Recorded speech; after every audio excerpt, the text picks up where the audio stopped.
Better Life Media, America's leading source for life improvement, presents Brian Tracy. Secrets of Self-Made Millionaires.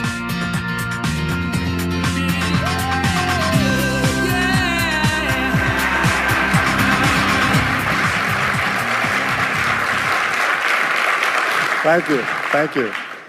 Thank you for being here. I have some good news for you.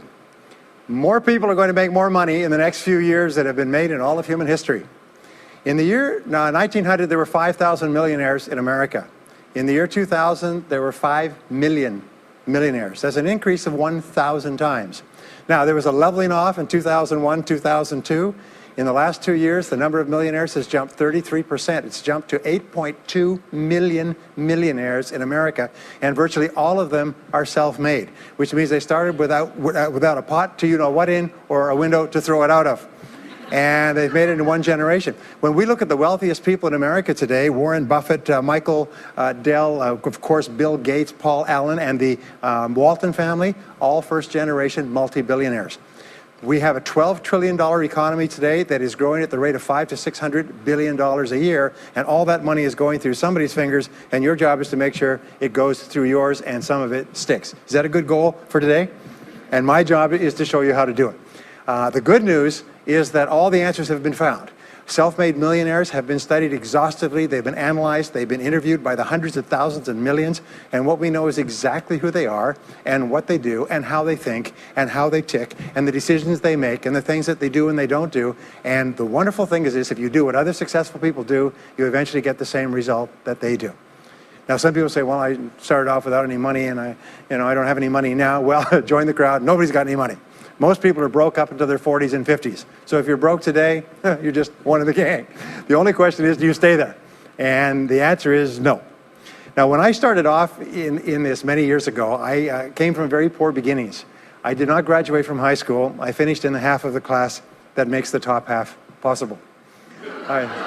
When I left school, I dropped out of high school. I could only get laboring jobs. I was told, by the way, if you don't get a good education, you won't do well in life. Don't get good grades, you won't get a good job. Don't go to college, you won't do well, and so on. And I believed that for a long time until I found there's hundreds of thousands, millions of people who dropped out of high school who went on to become millionaires and billionaires as well. The reason I say that to you, by the way, is don't let it hold you back. Don't let any experience that you've ever had in your life act as a brake on your potential, because there's hundreds of thousands of people who've had it worse than you could ever dream of, who've gone on to accomplish wonderful things. So, I worked at laboring jobs for several years. I worked in construction. I worked on farms and ranches. I worked in factories putting nuts on bolts hour after hour. And one day, in a state of frustration, I began asking this question: why is it that some people are more successful than others? Now, in the Bible, there's the line that says, "Seek and ye shall find, for all who seek findeth. Ask and the door will be open." So I began asking other successful people, what are you doing differently from me? And they told me, and I did it, and I got better results. I got into sales when I could no longer get a laboring job, like many of you. And in sales, I noticed that one of the guys in my company was making 10 times as much as anybody else, and he was selling the same product out of the same office at the same price to the same people under the same conditions, and he was making 10 times as much as anybody else. So I went and asked him, what are you doing differently from me? And he told me, and I did it. Now, what I discovered, which changed my life and which brought us here today, is I discovered the law of cause and effect. The law of cause and effect, sowing and reaping, action and reaction, is the great universal or iron law of the universe. What it says is that everything happens for a reason, is that there are no causeless effects, is that even if we don't know what is causing the effect, we trace it back. It's the basis of the scientific process, of all medical research, of all marketing, of all business, is if you can define an effect that you want, you can trace it back and find somebody who at one time did not have that effect, and then find out what they did, and then do the same things, and you eventually get the same results. We say that success is not an accident. Failure is not an accident. Success leaves tracks.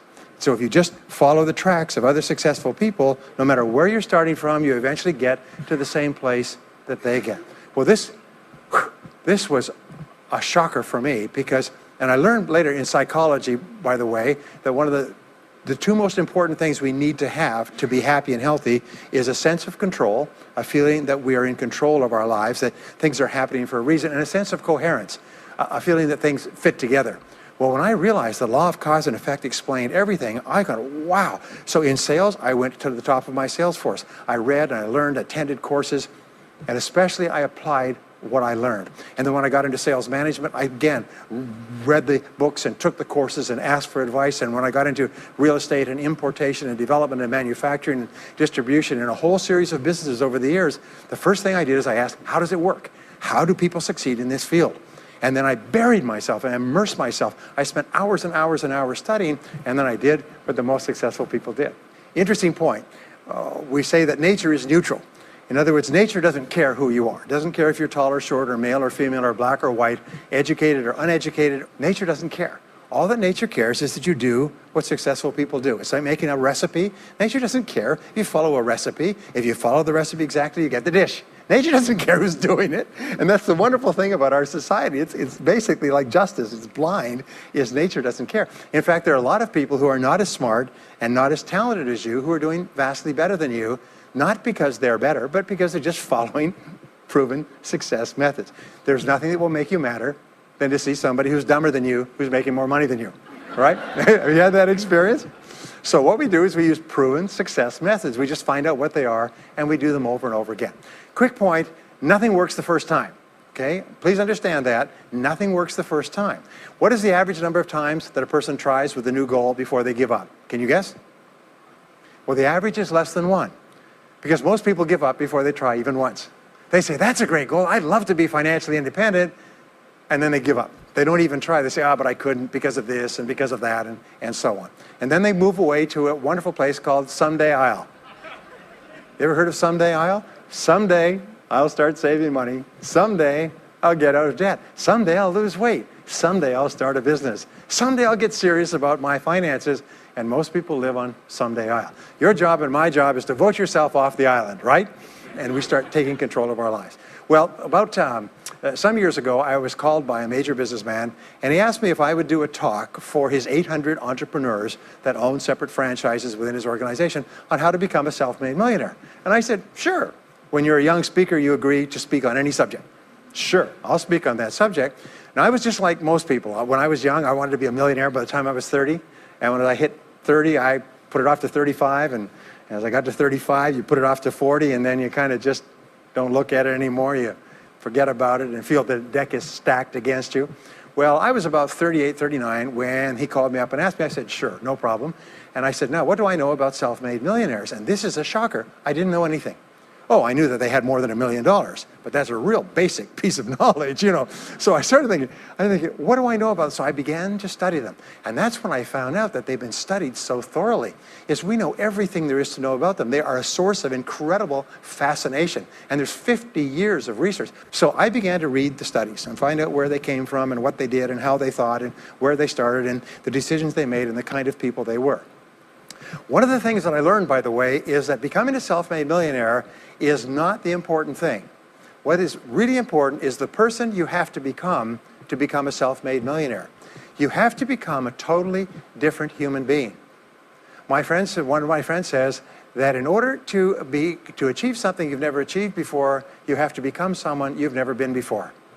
And it's a really important insight, is the qualities that you need to develop, qualities on the inside to become a self-made millionaire, are incredible qualities that make you a vastly better person.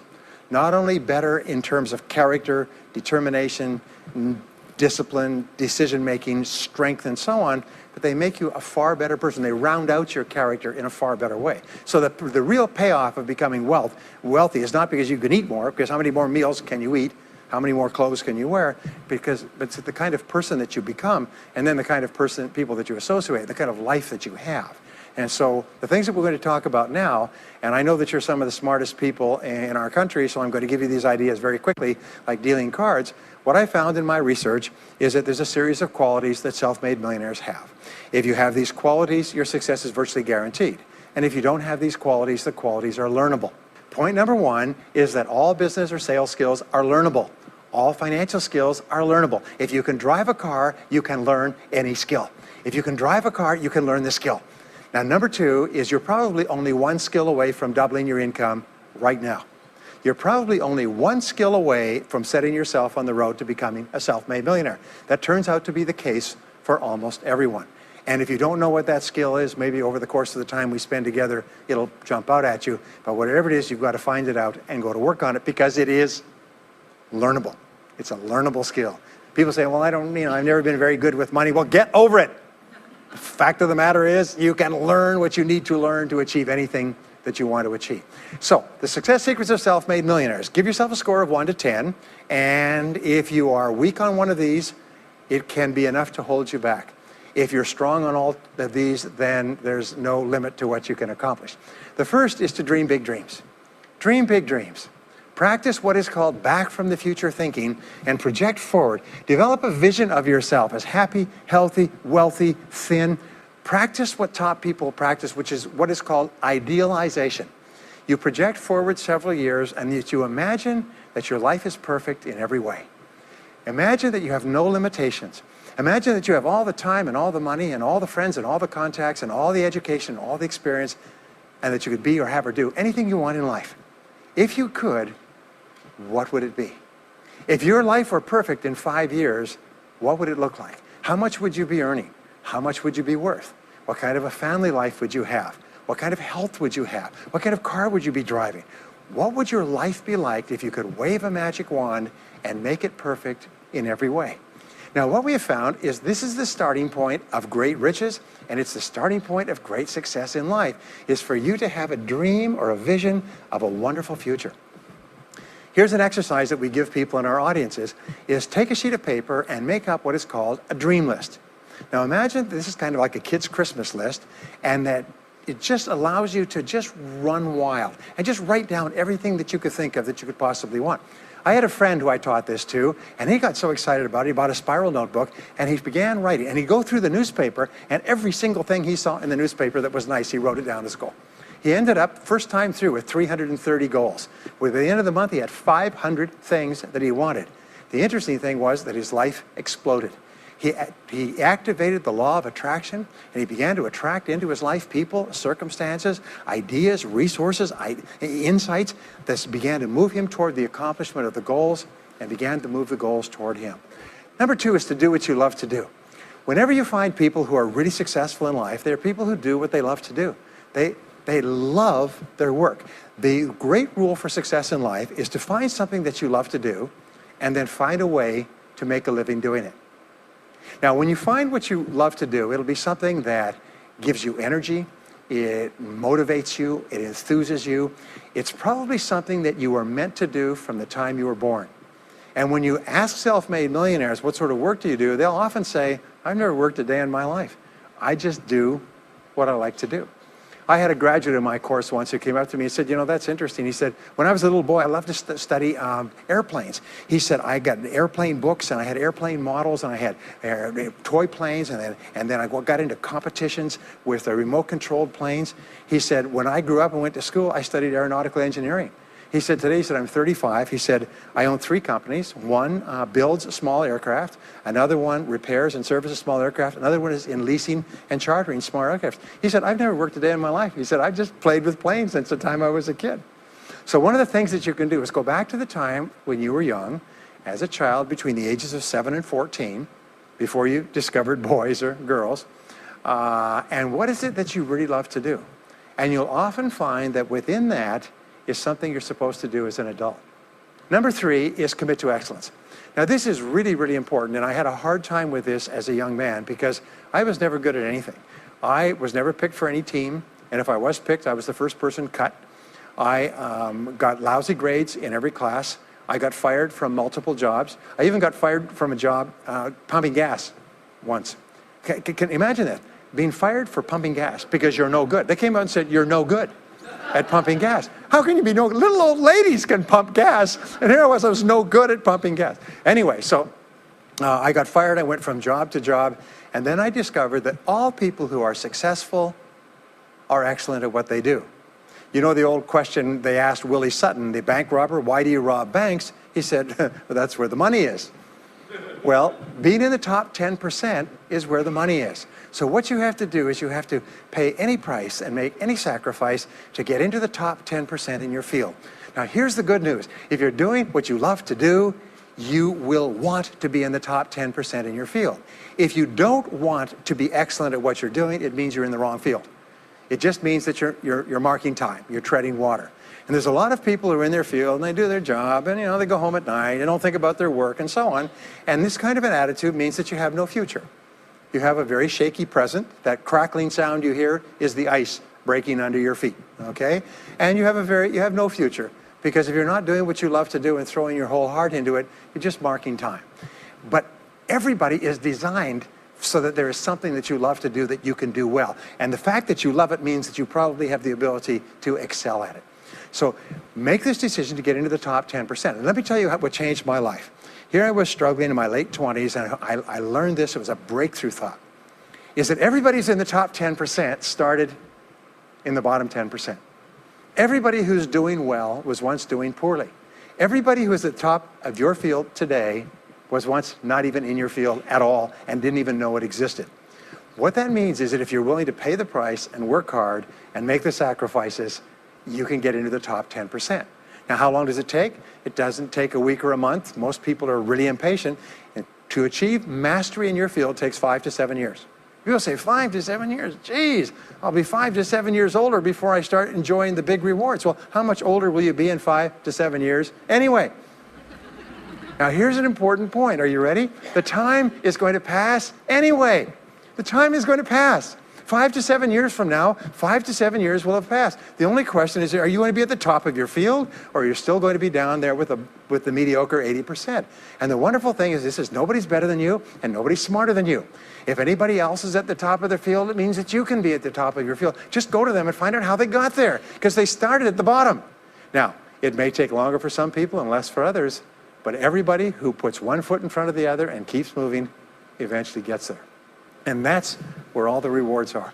And not only that, that's where all the joy in life is. When you're really good at what you do, you feel wonderful about yourself. You're respected and esteemed by everybody around you. You can write your own ticket. You can open any door when you're good at what you do, because you get up in the morning and you know you're good. And that is more important than the rewards that go with it. The next key is to develop your unique talents and abilities. Every single person is designed from infancy with special talents and abilities that, if you develop them to their height, can enable you to accomplish anything you want in life. Everyone is genetically structured to be able to do something superbly, to do something they enjoy, to do it well, and to get great satisfaction from it. Peter Drucker often asks the question, what are you good at? What are you good at today? What should you be good at? What could you be good at? What will you be good at? And so one of the questions that we ask is, looking back in your life, what has been most responsible for your success up to now? What has been most responsible in the past? What is it that you have done that has gotten you the best results? Because as we said before, success leaves tracks. And if you look back into your past, you'll often find indicators that guide you to your future. Do you remember that fellow that won $300 million in the lottery? He was a high school physics teacher. And they asked him what he's going to do with it. He said he's going to take a week off and then get back to work, because he doesn't want to give up his job teaching high school physics, because he loves his work so much. That is a person who's in the right place for him. And now he can just drive to it in a nicer car. Anyway, now the next key to becoming a self-made millionaire is to see yourself as self-employed. What we found is the top 3% of adults in our society see themselves as self-employed. They see themselves as in charge of their own lives. When I started off my career as a young man, I was 21 years old, working as a construction laborer, living in a one-bedroom apartment, broke, taking buses 2 hours every morning to get to work, and buses 2 hours to get back. I still remember that, and I still remember a light going off one evening. I was sitting there in my little apartment, in my little kitchen alcove, and I suddenly realized that I was responsible, that I was in charge of my own life, that no one was coming to the rescue. And it was one of the great turning points in my life. So what you find is that all exceptional people are highly responsible people. They look upon themselves as self-employed. Sometimes I'll ask an audience, I'll say, how many people here are self-employed? And some people will raise their hand and some won't. I'll say, now what's the true answer to this question? And the true answer is that everyone is self-employed. The biggest mistake you could ever make is to ever think you work for anyone else but yourself. Even if someone else signs your paycheck for you all your life, The most valuable people in any organization are the people who treat the company as though it belongs to them. They see everything that happens as affecting them personally. They're not the 9-to-5ers, the no-hopers that say, yeah, well, I go to work. When I'm not at work, I don't think about my work. These people, somebody has told them that's a clever way to think. It's the way losers think. Winners think about their company, and when they're not there, they think about how they can do it better. When something happens in their company, they take it personally because they see themselves as highly responsible. As a result, they're paid more, they're given more educational opportunities, they're promoted faster, and these are the people that eventually, like cream, rise to the top of every organization and every industry, the top 3%.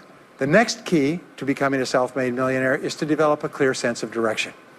Developing a clear sense of direction means that you need to become intensely goal-oriented. We find that all successful people are goal-oriented. There's an old saying, you can't hit a target that you can't see. You've got to know what you want in every area of your life. Some years ago, I worked with the Hunt Oil Company in Texas. The Hunt Oil Company was founded by H.L. Hunt, who became the wealthiest, self-made, multi-jillionaire billionaire in the world. At his peak, he owned 200 companies and had a royalty income of $3 million a day. Most phenomenal man, by the way. And he was interviewed by a friend of mine on television before he died in the early 70s. And he was asked, what are the secrets to success? He said, the keys to success have only been two through all my life, and I will tell you what they are. He said, number one, he said, decide exactly what it is you want and write it down and make a plan to achieve it. And number two is determine the price you're going to have to pay to get it and then resolve to pay that price. Now, where the law of sowing and reaping cause and effect, I learned an additional point to that. I learned that your current life today is the result of the price you've sown up to now. Is whatever you've put in, you get out. So whatever you're getting out today is a result of what you've put in. If you don't like what you're getting out, what you have to do is you have to put in something different. What I found is this, is that life is always just in the long run. So therefore, life says this, is there's a price you have to pay, and there's two qualities. First of all, you have to pay the price in full for your success of study, preparation, hard work, and so on. And second of all, you have to pay the price in advance. You don't get it afterwards. The way the world works is first you put in what you need to put in, and then you get out the rewards. So you have to ask yourself, what is the price that you have to pay to achieve the success that you desire? And you have to write it down and make a plan and work on it every day. Now let me give you a quick exercise, which is my only take-home or homework exercise for our time together. I want you to take a piece of paper like this and write down 10 goals that you'd like to accomplish in the next 12 months. Write the word goals and today's date at the top of the page. Write down 10 goals you'd like to accomplish, and then ask yourself this great question. If you could only accomplish one goal on this list, but you could accomplish it within 24 hours, which one goal would have the greatest positive impact on your life? Now, this is a great question because it'll usually jump out at you. You say, that's the one. If I had this, that would have more of an impact on my life than anything else. Sometimes it's a financial goal, sometimes it's a health goal, sometimes it's a relationship goal. But whatever it is, put a circle around that goal and then turn the page over and write it at the top of the page. Set a deadline on the goal, make a list of everything that you could think of to do to achieve the goal, and then begin working on your list. And here's the kicker, do something every day. Do something every day that moves you one step forward towards your major goal. My promise to you that this exercise, selecting your most important goal, making a plan, and working on it every day, will change your life in ways that you cannot imagine. They say that people begin to become great when they determine their major definite purpose, their number one goal, and work on it every day. It is the secret to becoming a self-made millionaire. It's the secret to great success in life. My promise to you is a week, a month, a year from now, you'll look back and you'll be absolutely staggered at the difference it makes. I was giving a seminar not long ago, and a gentleman came up to me. He said, you know that goal-setting exercise? It changed my life 10 years ago. He said, I was broke, I was divorced. He says, I was an alcoholic, and somebody dragged me to one of your seminars. He said, and I did that exercise and I picked my major goal. He said, it changed my life. I said, in what way? He said, today, he said, I'm worth $40 million. I said, wow. He said, yes, and I owe it to that lesson. Next is refuse to consider the possibility of failure. His most amazing darn thing is that the fear of failure is the greatest single obstacle to success in adult life. And it's not failure itself, because each one of you is a professional failure. Each one of you has failed over and over and over again. Isn't that true? All of us fail. All human beings fail over and over. 9 out of 10 things that we try don't work out the way we expected. We have failures in relationships and in jobs and in careers and investments and everything. It's not the failure that holds you back. The failure makes you smarter. We say that it is the fear of failure, not failure, that holds you back. And the way that you overcome failure is you never consider the possibility of failure. The rule is this, is there's no such thing as failure, there's only feedback. Is when you try something that doesn't work, you get feedback, not failure. And recognize that most things you try aren't going to work the first few times. So what you do is you say, oh, that's an interesting bit of feedback. And you pick yourself up and you move forward and you have more feedback and you move forward. To become a self-made millionaire, you're going to fail over and over again, year after year after year. But your brain has a cybernetic mechanism, which means that every time you try something, you get feedback, which makes you smarter. And when you try something else, you get feedback, which makes you smarter. And eventually, you reach the point where you're too smart and you stop making mistakes. You start to do more and more things right and fewer things wrong. But you can't get there unless you have experienced the failures. Henry Ford once said that failure is merely an opportunity to more intelligently begin again. Now, let me pass on one great rule to you, which has been discovered in interviewing self-made millionaires. Self-made millionaires look into every failure for something good. They say, there's got to be something good in this that I can benefit from, and surprise, surprise, they always find it. Second is, self-made millionaires always seek the valuable lesson in every setback or obstacle or temporary failure, and they always find the lesson. Now, what do failures do? Failures whine and cry and think about what they've lost and blame their problems on someone else. Successful people say, what can I learn from this that will make me smarter next time? And my promise to you, those who seek find, is that if you go looking for a valuable lesson in the biggest problem that you're facing today, you'll always find the lesson. Here's another possibility. Your biggest problem today could be the biggest gift that you have ever received, because it may contain within it the lesson that will make you successful. If you stop thinking about what happened and who's to blame, and you start looking for the gift within your problem, sometimes it can transform your life. The next key is to dedicate yourself to lifelong learning. Now, what takes you from rags to riches is personal development, personal and professional development. In the 21st century, as Peter Drucker says, knowledge and skill are the keys to the 21st century. And the only thing that will be relevant, the only skill that will be relevant in the 21st century is the ability to learn new skills, because virtually everything you know is becoming obsolete at a rapid rate. Stephen Covey says that your current knowledge base has a half-life of 2 years, which means that half of everything you know will be irrelevant within 2 years. And 2 years from now, half more. So if you're not continually learning and upgrading your knowledge and skills, you're not staying in the same place. As Pat Riley says, the basketball coach says, if you're not getting better, you're getting worse. If you're not constantly learning, you're actually falling behind. So here are the 3 keys to continuous learning. Number 1 is read in your field 30 to 60 minutes each day. In other words, turn off the television, turn off the radio, put aside the newspaper, and just read in your field. The very best places to read, by the way, are books. Read books, the best-selling books written by the most successful people in your field, because books contain a wealth of riches that can enable you to function at a far higher level, to get much better results than you could before. So read 30 to 60 minutes a day. I've had people tell me, countless people over the years, that reading an hour a day has doubled and tripled their income within a year. The second thing you do is take every course that you possibly can. The courses and seminars that are available to you in your field that are given by professionals that are courses that have been developed over years and years and years.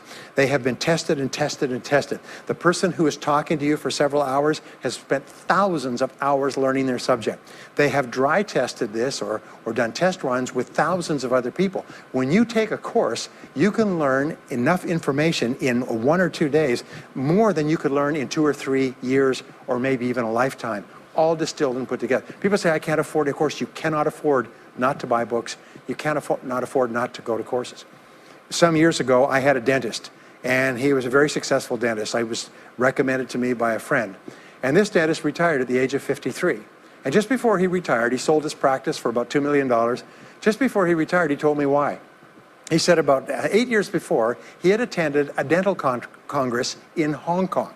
This is from California. He'd flown all the way to Hong Kong to attend this international dental congress because there were specialists giving private lectures, sort of plenary sessions on the side. And he attended this session, and it was on particular technique of cosmetic surgery that this dentist had developed that no one else knew, where you could basically straighten out a person's entire front jaw so they look beautiful at a very low cost, at a very high level of effectiveness. He came back and he began implementing this in his practice. People began flying from 500 to 1,000 miles away. Every dentist sent their families, members, and themselves to this dentist. He was able to charge whatever he wanted to charge.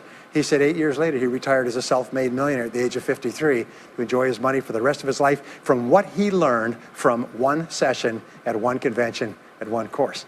Now, that is a true story, and maybe it's an exception, but you can never tell where the information is going to come from. The third way that you can upgrade your skills is listen to audio programs in your car. The average driver drives 500 to 1,000 hours a year, 25 to 50,000 miles. If you listen to audio programs in your car, according to the University of Southern California, you will get the equivalent of almost full-time university attendance just listening to learning material as you drive around. It can totally and profoundly change your life. Very, very important. Here's an interesting point. The more you commit yourself to becoming the best person you can be, the more you like yourself and respect yourself. The more energy you have, the bigger goals you set for yourself, the more you persist. When you invest in yourself and you read and learn and upgrade your skills, you're telling yourself, wow, I am a person with a great future, and it's up to me to maximize my potential. And your self-esteem goes up, your self-respect goes up, your sense of personal pride goes up, and you started to get promoted more and paid more in every part of your life. Well, the next is to develop a workaholic mentality. In our society today, you hear all these people talking about take it easy, have balance in your life, relax, lean back, have fun at work, happy, get along with your coworkers. This is loser talk. Loser, loser, loser. Now, there's a time in your life when you can back off, all right? You can take it easy. But that's when you've made it, not before you've made it. Because before you've made it, you're in a competition with hundreds of thousands of millions of other people, like at the Olympics, who also want to make it. And in order for you to win, you are going to have to work harder and work better and work smarter than they do. So the rule is to develop a workaholic mentality. What does this mean? It means that you start a little earlier, you work a little harder, and you stay a little later. Use what I call the 40-plus formula. The 40-plus formula says that working 40 hours a week gets you survival, and that's all. You work 40 hours a week, you survive. You make no progress. You don't go ahead. You just barely hang on. Every hour that you invest in your work or yourself over 40 is an investment in your future. So you can tell what your future is going to be with unerring accuracy by looking at how many hours over 40 you put in. Now, how many hours does the average self-made millionaire in America work until he passes the $1 million mark? 59. Some of them work 70, 80, 90. The average is 59 hours. How much does the average top executive work? 59 hours. So that's rule number one, is the hours you put in over 40. If people say, well, my office is locked and I can't get in more than 40 hours a week, then good. Then spend the rest of the time investing in yourself, getting better at your work when you do it. Now, here's my second principle, and this principle changes your life. It is this, is work all the time you work. When you work, work, don't play. Fully 50% of working time today is wasted, and it's wasted in idle conversation, personal business, family phone calls, surfing the internet, reading the newspaper, drinking coffee, long lunchtimes, coming in late and leaving early. And then the other 50%, you're scrambling because you're behind because you wasted so much time fooling around. Now you start to work, and you don't work on high priority tasks. You try to get rid of all the little stuff. So what happens is the big tasks begin to build up like an avalanche overhang, and they cause enormous stress. And you go home at night and you're thinking about this job, I've got to get this project finished, but I can't discipline myself to stop talking to my coworkers. Every time one of them comes in, like automatic, like a conditioned response, it's blah, blah time. Chatter, chatter, chatter, chatter, chatter, chatter, chatter, chatter. No, what you have to do is work all the time you work. If someone comes in and says, hey, you've got a minute to talk, you say, yes, but not now. Why don't we talk after work? Meanwhile, I've got to get back to work. I'll tell you what, why don't you go down the hall and ruin his career? But don't stand here and ruin mine. It's really important. There's a great story of a little girl goes to her mother and says, Mommy, why is it Daddy always brings his briefcase home and he works in the evenings and he works on the weekends and he doesn't spend any time with the family? And she says, well, honey, you have to understand, Daddy can't get all his work done at work, so he has to bring it home. She said, why don't they put him in a slower class? Next key is to get around the right people. This is a key for becoming a self-made millionaire, is get around the right people. Dr. David McClellan at Harvard did studies for 25 years looking into why it is that some people succeeded greatly in life. What he found was as much as 99% of your success in life is going to be determined by what he called your reference group. Your reference group are the people with whom you habitually associate. They're the people that you associate with at work, the people you associate with home, your church, your political party, your social circle. What he found in working with people is that changing a person's reference group totally transformed the way they think. Why? It's because we are like chameleons, and we absorb through the skin the attitudes, the opinions, the behaviors, the style of dress, the style of speech of the people with whom we associate most of the time. If you start to associate with winners most of the time, you find that they have a totally different worldview. They're positive, they're upbeat, they're focused, they're learning, they're growing, they're positive at what they're doing, and you start to become like that.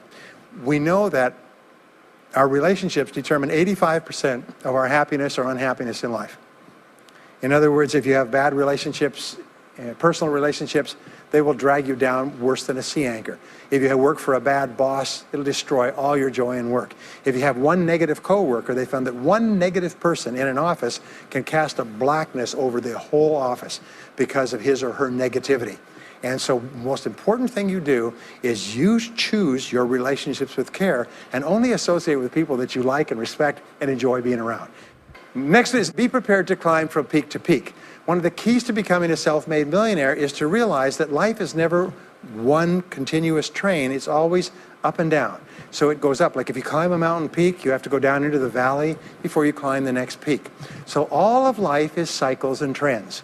All of life is cycles and trends. And there's up cycles and there's down cycles and there's up trends and there's down trends.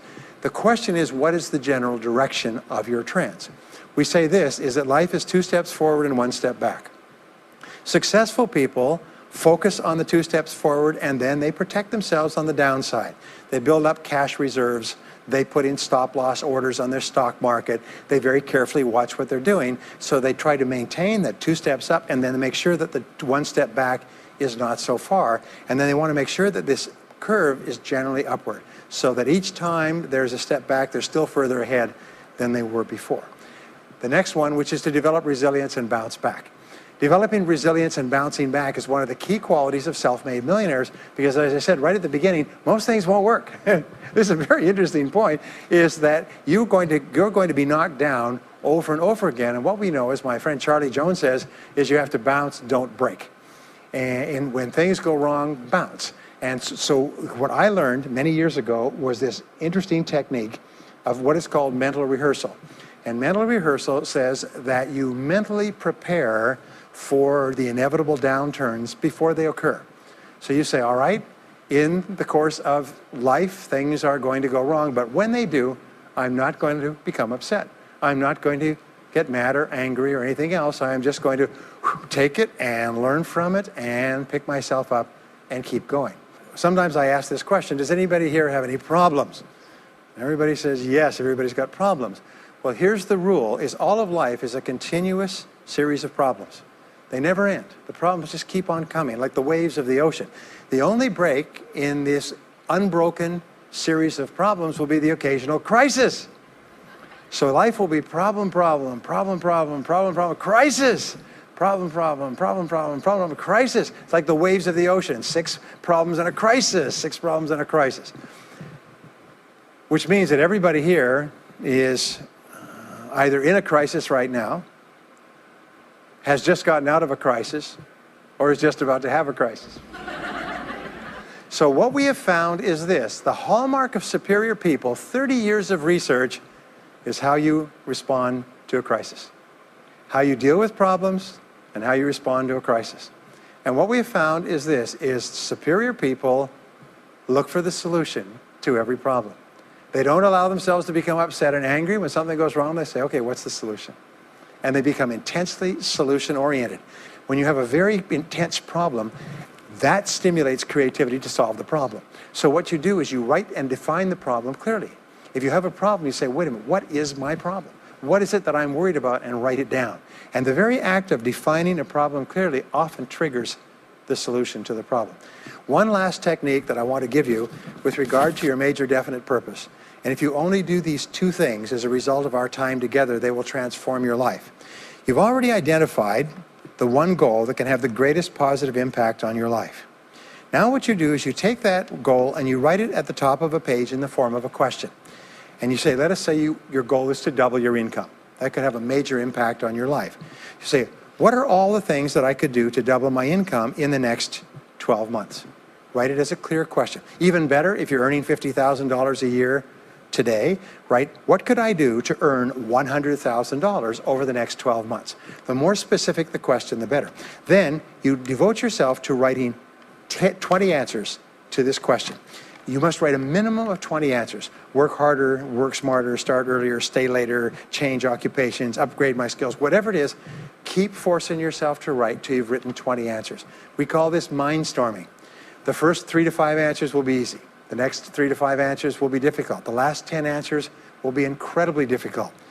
But I have given this exercise to people who've gone on to become millionaires so many times I've lost track, because they often find that the 20th answer changes their whole life. And if you've ever done this once, it's absolutely staggering. More people have become millionaires with this simple idea of mindstorming, what I call the 20 idea method, than any other single method of creative thinking ever discovered. Once you've got your 20 answers, pick one answer and take action on it immediately. Once you've got, it doesn't matter what it is, just take one answer and take action on it, and that will keep you thinking and acting creatively all day long. The next key to becoming a self-made millionaire is to become an unshakable optimist. An unshakable optimist means that you think and talk about what you want most of the time. Optimists think and talk about what they want. They look for the good in every situation. They seek the valuable lesson. They're constantly feeding their mind with great ideas, which opens up new perspectives. What I have found is that optimists have 3 wonderful qualities. Number 1 is they learn more things. As a result, they dramatically increase the likelihood that they will learn the right thing at the right time. Number 2 is they try more things, which dramatically increases the likelihood that they'll try the right thing at the right time. And number 3 is they persist. They never give up.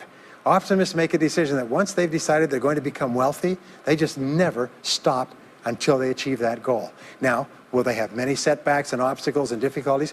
Do you know that almost everybody succeeds in a different direction from what they originally intended or from what they originally thought? But they just keep going. Almost like a football player running down the field, running, blocking, changing, moving back, forward, continually, but never loses sight of the goal. So optimists learn more things, try more things, and persist longer. I want to leave you with the last 2 qualities of self-made millionaires. Second to the last quality is that they develop the qualities of courage and persistence. I said before, the biggest single obstacle to success is the fear of failure. The antidote to the fear of failure is the habit of courage. And what we know is that you need 2 types of courage to succeed. The first type of courage is the courage to begin. It's the courage to launch with no guarantees of success. Someone once said that if all obstacles must first be removed, nothing will ever get done. So successful people are willing to think, plan, make decisions, and then take action with no guarantees. We say leap and the net will appear. Take action with no guarantees and then learn. The second part of courage is the courage to endure. It's the courage to persist. It's the courage to keep on keeping on. It's to make the decision in advance that you will never give up. No matter what happens, you will never give up. You will get knocked down over and over again, but you'll never give up. And the interesting thing is if you make that decision in advance, you'll find yourself continually bouncing back.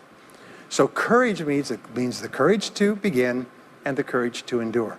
And the final quality of self-made millionaires, and Napoleon Hill called this the master key to riches. After studying 500 of the richest people in American history, he said it's the quality of self-discipline. It's the ability to make yourself do what you should do, when you should do it, whether you feel like it or not. The quality of self-discipline is the quality that will make you a big success. It's the ability to force yourself to do what you know you should do. And here is the wonderful discovery. Persistence is self-discipline in action. Every time you persist, you build your self-discipline. Every time you practice self-discipline, you build your ability to persist. And the 2 of them are tied into your self-esteem. So the more you persist, the more you like yourself. And the more you like yourself, the more discipline you have. And the more discipline you have in practice, the more you like yourself. As a result, the more you persist. And eventually you get onto an upward spiral where you become absolutely unstoppable. You reach the point where you know you can achieve the goal and nothing in the world can stop you. And every step that you take forward makes you stronger and stronger and stronger until finally people say, I know one thing about him, I know one thing about her. You cannot stop him or her. Once they decided they want something, they will not stop until they get it. And when you develop that quality, there will be nothing that is impossible to you. So let me just leave you with these last points. We're living at the very best time in all of human history. More people are going to make more money in the next few years than have ever been made in all of human history. More people are going to become millionaires and are becoming millionaires today at a faster rate than we've ever thought possible. And no one is better than you and no one is smarter than you. And if you do what other self-made millionaires do, then nothing in the world can stop you from eventually getting the same results as other self-made millionaires. And I hope you do. Thank you very much.